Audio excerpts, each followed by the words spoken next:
Okay, I think I was muted there for some reason. It's supposed to bring me in. But uh, let's start again. My name is Jeff Nowak, theadvocate.com's digital sports producer.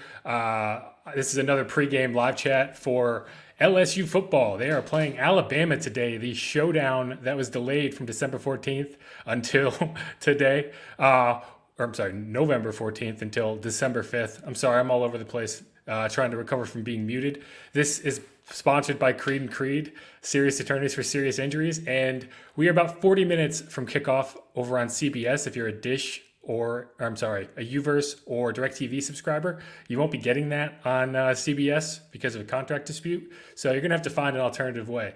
Um, Yep, I see the comments now that I was on mute. It's supposed to unmute me automatically when that countdown ends, and it didn't. So now I'm all over the place. But I appreciate all of y'all for hanging in there. And if you have any questions, comments, throw them in the chat. I'd love to get to them. I'd love to get your score predictions. What are y'all feeling? LSU's a massive underdog in this game. They don't have Terrace Marshall, who opted out after the Texas A&M game.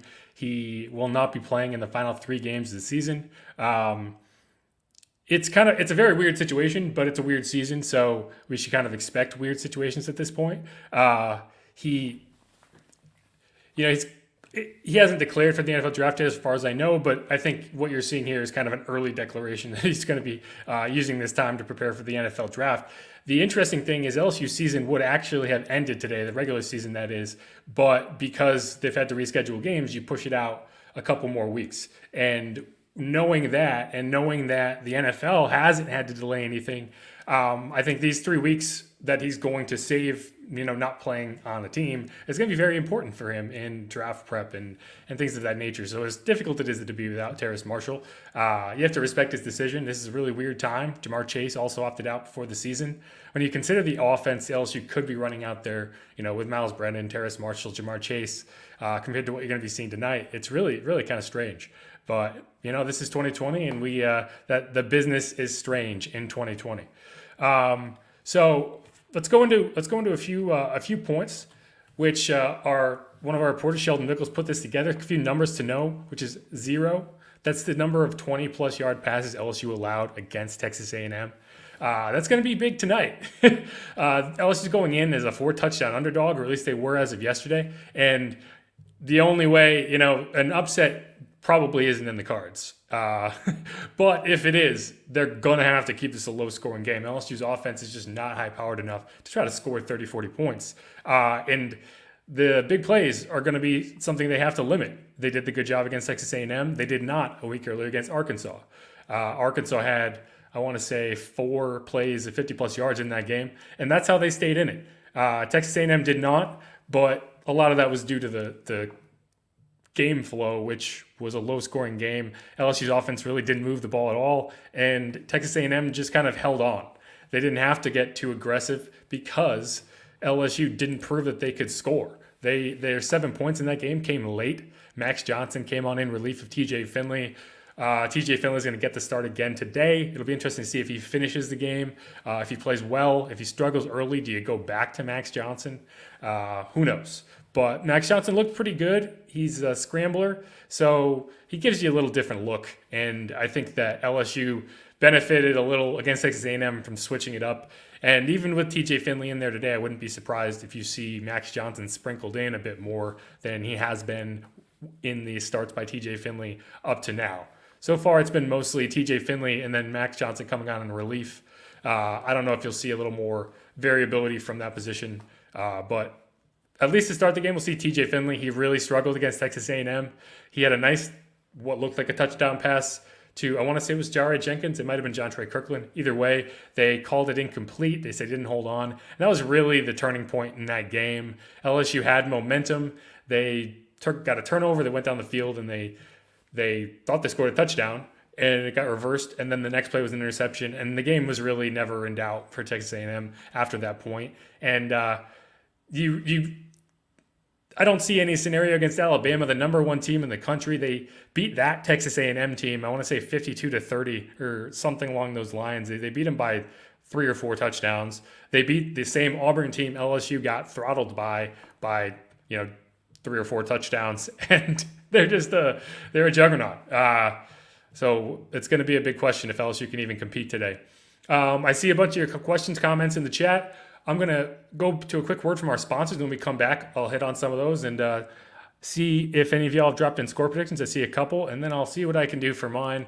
Not a confident guy on this matchup. Be right back.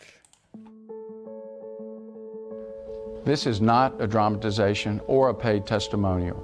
I'm Christian Creed, and let me tell you, car wrecks can wreck lives. As a former insurance adjuster and as a licensed accident investigator, I've handled hundreds of accident claims.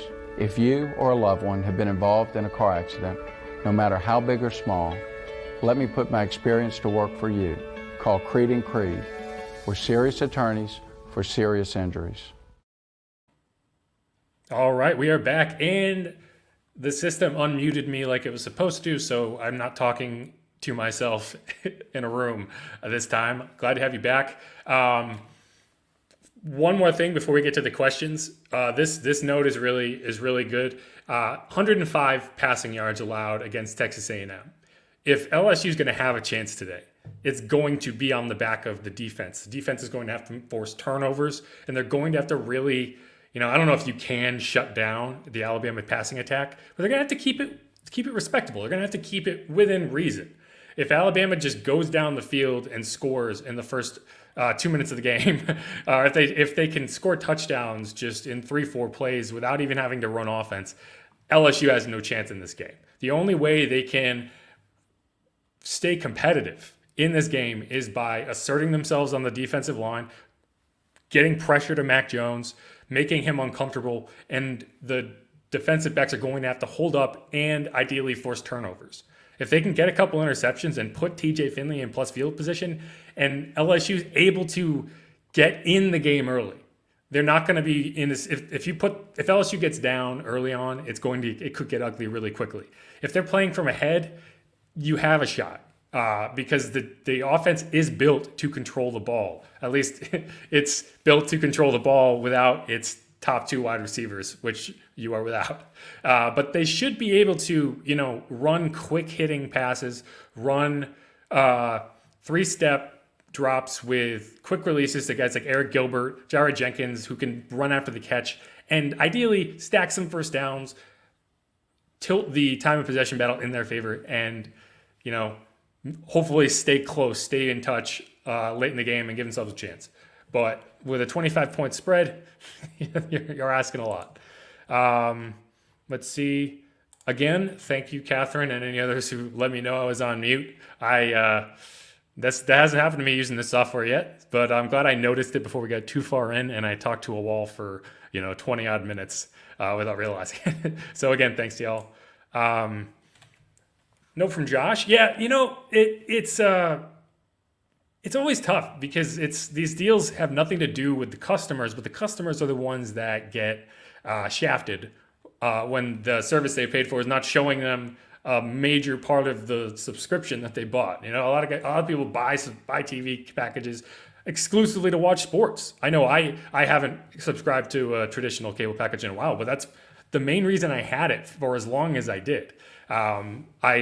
This game, anyone who's set up with an antenna, they can get this game. I think that's, if I was a Dish subscriber, that's what I would have tried to do today, is go out and go to Walmart and find a cheap antenna and then get it set up, because this networks are free over the air. That's what I do now. I get CBS on the antenna and it comes in HD. But yeah, it's really frustrating if you pay a good amount of money for these subscriptions, which I know you do because they are not cheap, and you can't watch the game. So hopefully they get that ironed out before too long. But I agree that is very frustrating to see, just in Louisiana, where there's one thing to watch on Saturdays, and it's LSU football. Nice go Tigers from Blanca Leish Castaneda Luna. Thanks for chiming in. Sean, LSU who gonna get blown out? Yeah, probably.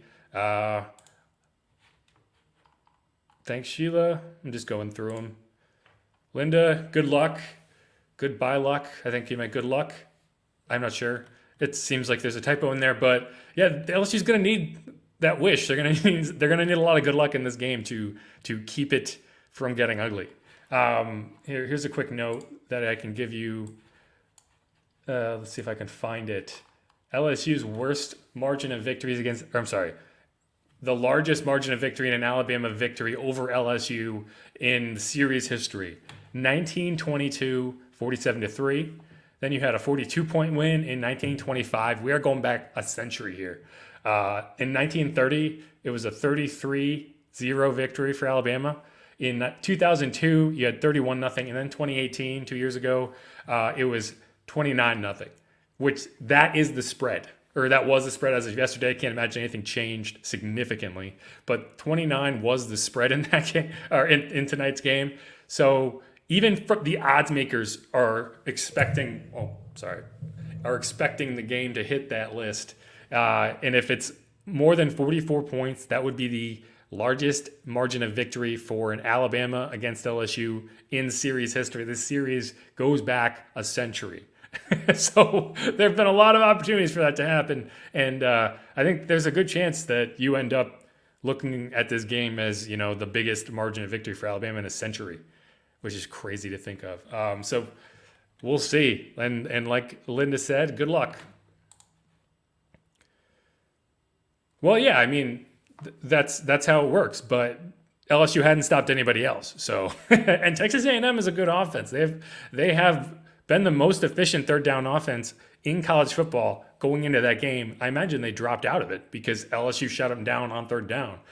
So you got to give LSU's defense some credit. They've gotten better. Cordell Flott has been very good. Derek Stingley has kind of brought things together after kind of a rough start. He was hurt early in the season. I think that affected him more than just that one game. He just didn't look like himself, but he's looked more and more like that lockdown cover corner that you expect him to be. You expect an All-American guy coming back for a second season to, again, be that lockdown corner. But he just wasn't that guy in the first couple games. I think you're seeing him get back to that level. He's a guy who you might have, if he was draft eligible, you might have seen him join Terrace Marshall in opting out. But he's a sophomore.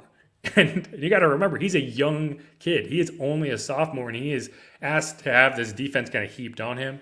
And I think he's performed. He had a rough start, and he's come back strong. And I think that's something to be commended. And hopefully he can continue that against Alabama, which is probably the toughest matchup in the nation for a cover corner with guys like Devonta Smith who can are faster than the Roadrunner. That's kind of corny. I'm sorry. Let's see. Let's go back. Here's another one. 96 consecutive wins for Alabama coach Nick Saban against unranked opponents, which includes LSU right now. So that's a big number that LSU's trying to topple. 96 consecutive. If that was, just by seasons alone, you're talking about, nearly a decade, and not quite, more like 7 seasons of just this streak. And they play a lot of ranked teams. They play in the SEC, so this streak has to go back at least a decade. And now LSU is on there. The other number that's not on this list is I want to say 18 or 13, I believe it is, which is Ed Orgeron has not lost back-to-back games in his head coaching career with LSU. So hey, maybe that stat means something, and LSU does the unthinkable, or maybe that streak ends at 13. Let's go for a few other questions. Go Tigers from Laura. Thanks for chiming in. Any word on Miles Brennan? I'm not sure what you mean, but he is still hurt. He is not playing tonight. Ed Orgeron said earlier in the year it would take a quote miracle recovery for him to play again this season. He hasn't shut him down as far as I'm aware, but I wouldn't expect him back. You got to remember, this is a team that really doesn't have a chance to compete in the SEC this season. This is a team that's playing for next season. So there is no practical benefit of bringing Miles Brennan back for the last 3 games, or a bowl game just to get him reps. He got those reps in the beginning of the season. He looked good. You have no issue bringing him back next season and saying he can be the guy. They might have a quarterback competition in the offseason. I don't know. He might declare for the draft. You don't know. He is draft eligible. I'd be surprised because he probably wants more time to showcase that talent for NFL scouts. But this could be a really thin draft pool, and you could see a guy like Jamie Newman, who opted out of the season, who was set to be Georgia's quarterback and opted out this season. He is also going to be in the draft, and a guy like Miles Brennan could be up in that same territory when you're talking about mid-round, day 2 NFL draft picks. And so if he gets a good draft grade back, I wouldn't be surprised if he goes. It's going to be a weird offseason. He might not want to deal with it. Or if they project that he's going to be in a quarterback competition, maybe he doesn't want to do that. Maybe he's had enough. He's already dealt with 2. He already had a quarterback competition with Danny Etling, which the starting job went to Etling. Same with Joe Burrow, which the starting job went to Burrow. And you got to imagine it's really frustrating for him. So I don't think you're going to get a ton of updates on Miles Brennan until the offseason, and you kind of figure out where he stands in terms of coming back, considering a transfer, or declaring for the NFL. So who knows? But he is not starting tonight, and I wouldn't expect him to start either of the remaining games against Florida or Ole Miss. Yeah, I'm not showing that one. Trey Palmer back. I have to check. I am unsure. He would be good to get back. I'm not up to speed on the special teams. Do any of us really think LSU will be playing from ahead in this game? Oh, no, I don't. But when a team is a 29-point underdog, you don't expect them to be in the game at all. So my point is, if they get the ball first, for instance, if they get the ball first and they're able to possess the ball, drive downfield, score even a field goal, and then you have just that kind of emotional momentum for the defense to go out and get a stop, get a turnover, find a way. That's probably the only way LSU wins this game. And when I say the only way, I mean the only way. If they get down 10, 12 points, you're not winning this game. Alabama is just going to keep coming and coming, and there's just no chance. I'm saying the only possible way you can expect LSU to compete in this game as a 29-point underdog is to get out ahead somehow, however that is. It can be on the back of the defense. It can be on a fluke play by the offense. Whatever happens, it can be a kick return. I'm just saying that's probably the only avenue for LSU to possibly pull off an upset here. And you put all the pressure on Alabama. But I agree with you. I don't think they're going to be playing from ahead. I think they're going to lose by a lot. The one-way track meet, that's a good way to put it.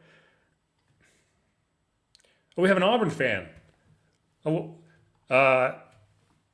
Speaking for LSU, I think they're going to try real hard to help you out. But I wouldn't get your hopes up too high. I think that's everything. Again, I thank everyone who's stuck through my mute issues and stuck around. We are about 20 minutes, give or take, from kickoff over on CBS. That's a 7 p.m. start under the lights at Tiger Stadium. Hey, if you're near the stadium, you might be able to get in cheap. I saw tickets for as low as $32 to an LSU-Alabama game under the lights at Tiger Stadium. $32. In contrast, tickets to Coastal Carolina BYU. I got the initials mixed up.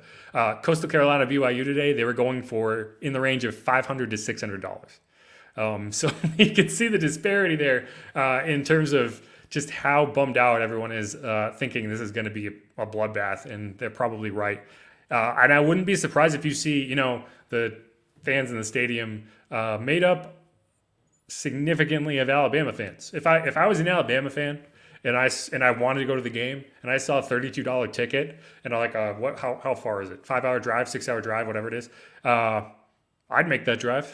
Why not? I think they are excited to beat up on a undermanned LSU team about as much as you can be after what happened last season in Tuscaloosa. So they're going to be motivated. So who's to say what's going to happen? But we're going to find out in about 20 minutes. Again, that kickoff's over on CBS, 7 p.m. I'd like to thank our sponsors, Creed & Creed, serious attorneys for serious injuries. And thanks, y'all, again, for tuning into this live chat. I always enjoy doing them. I enjoy y'all chiming in, y'all giving me a score predictions, which actually I just remembered I didn't get one in there, which was 55-3. Josh, not optimistic. Thanks again, y'all. See you next week.